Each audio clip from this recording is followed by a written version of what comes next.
Now, it is a lot harder to center face down, which is why I always set the real basic lower body Pilates first. And if you're not sure if you're doing it right, always go back to those basics. Even if you've been doing Pilates 30 years, it's always good to return to the real basics, the real core of what we're supposed to be doing, which is the activation of the 6 core muscles, control and fine tuning, and all about precision of the quality of the movement, not just flapping your arms and legs around. And that's what high level Pilates becomes if you forget the point of it, which is the activation, not the movement. So we want deep activation, recruitment, and quality of movement. 4-point Pilates. Knees underneath hips, shoulders drawn down, weight even in your hands and knees. To begin with, draw your belly button in towards your spine. Draw your shoulders down away from your ears. Gently tuck your tail, but not so your back is rounding, so your spine is in neutral. So for a lot of people, that's going to be really subtle. For me, it's just here. It does often help to have someone watching you, to place their hand on your back, or to video yourself so you can check whether your spine is correct. Alternatively, try using a mirror that you can look in just to make sure that you're not arching or over rounding. Once you've centered, you've drawn your tummy from the floor gently, you've drawn your shoulders down your spine like you're folding your wings away. You've lengthened the back of your neck and tucked your chin in, and you've gently tucked the tail to neutralize or straighten your spine. Begin by just gently rocking the weight into the hands, then easing it back into the knees. And that's all it needs to be. Easing the weight forward and back, and being aware of the drawing of the tummy, of the set of this shoulder. Don't allow it to roll. Because if you're not ready to do this rocking forward and back without losing that core engagement, the tummy draw in, the neutral spine, the neck length, you're not ready for 4-point Pilates yet. That's okay. Go back to the basics on your back. Practice the centering here, and then when you're ready, then we'll come back to this. If, however, you have the ability to hold this, the shoulder draw, the neck length, and the alignment, we're going to do one of the most basic 4-point Pilates moves, which is rounding or rolling your spine.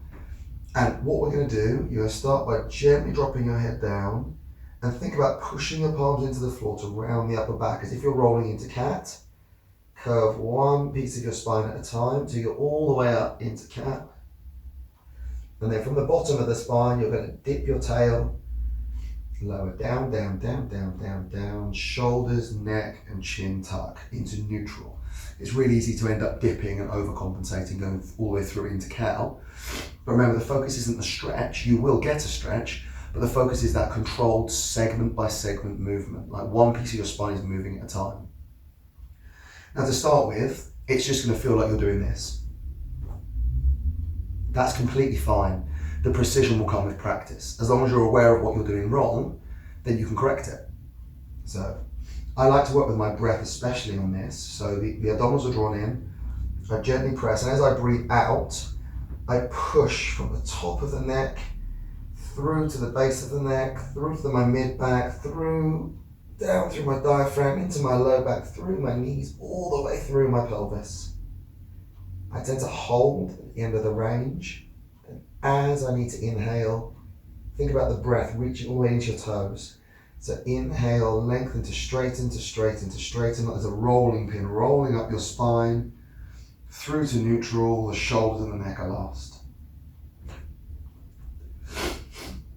Okay, so it's really subtle from the front. If you look how far my spine moves, it really isn't a great deal. This is all about being small, sensible, and controlled. Return to your 4-point position, and we're going to go to pointers. So knees are under hips, hands are underneath the armpits, as a guideline, when you look down, your eye line should be in line with the tips of your middle and index finger. If your hands and eyes are in line with your thumbs or your wrists, you're pushing too far back. You don't have enough load in your wrists. If you're doing it deliberately because of injury, that's fine.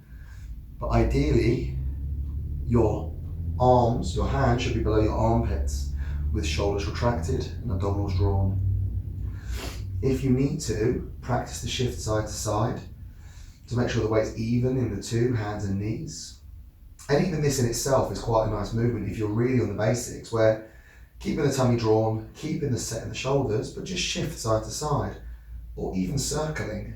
Bring the weight into each of the 4 contact points at one at a time. So I go to my right wrist, my right knee, my left hand back to center, and then switch. Because if you want to keep it basic, this is a really good time to do it.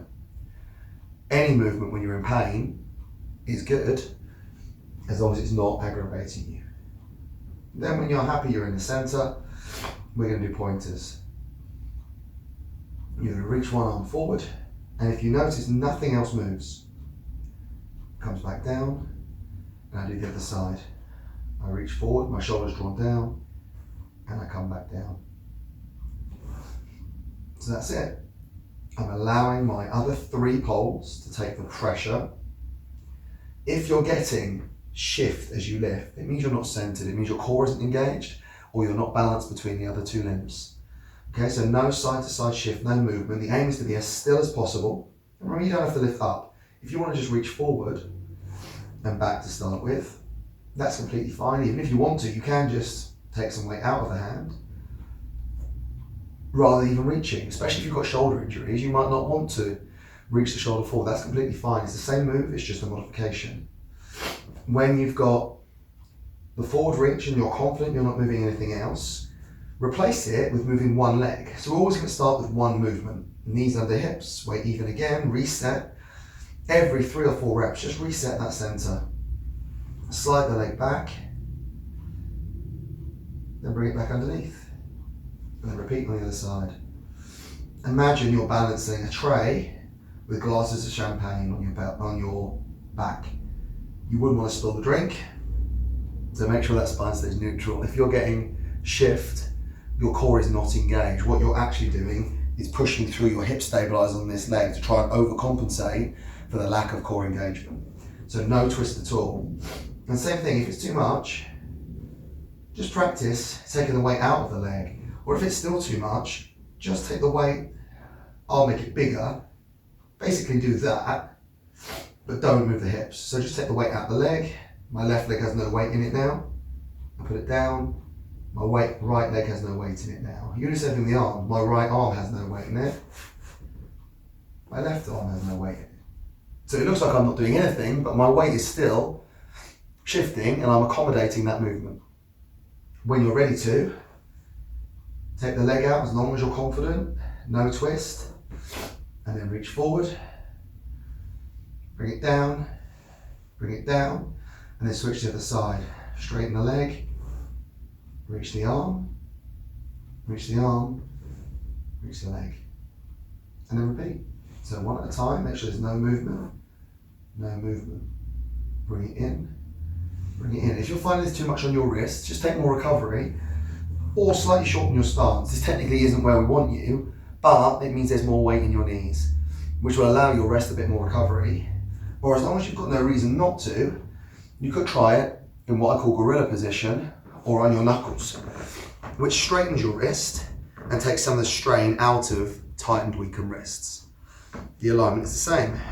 You come through, you come through, you come down, you switch sides, you reach and reach.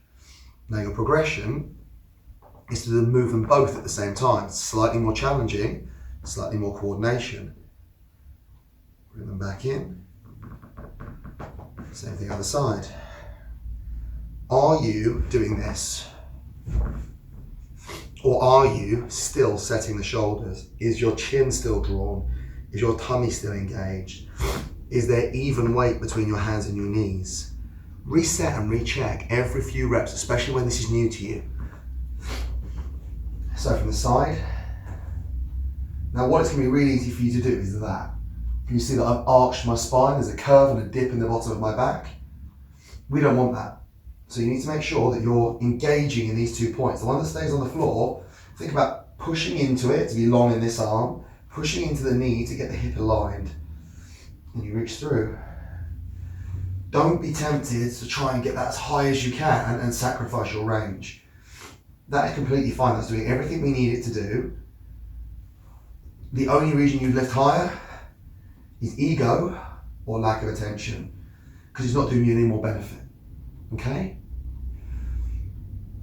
Your progression for this, when you're ready, is to reach forward, keep the legs still, bring the arm to the side, the shoulder stays down. Bring it in and bring them both together, and then switch. Reach up, remember, lengthen, tuck, draw.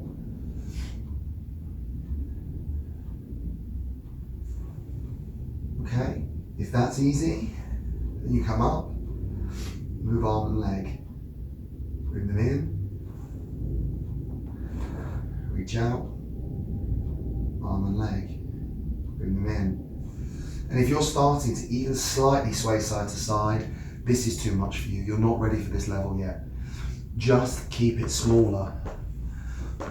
Because if you're not engaging the core, you're just flapping the arms and legs around, you may as well be in the gym doing something that you enjoy, that you want to do, that's more fun, not the rehab that I've set you. I'm aware that doing the rehab and being so precise about it isn't the most thrilling, fun thing on the planet, but it will allow you to do the stuff you do enjoy. So please make sure, perfect. Okay, so prone Pilates, we're going to go down onto your front.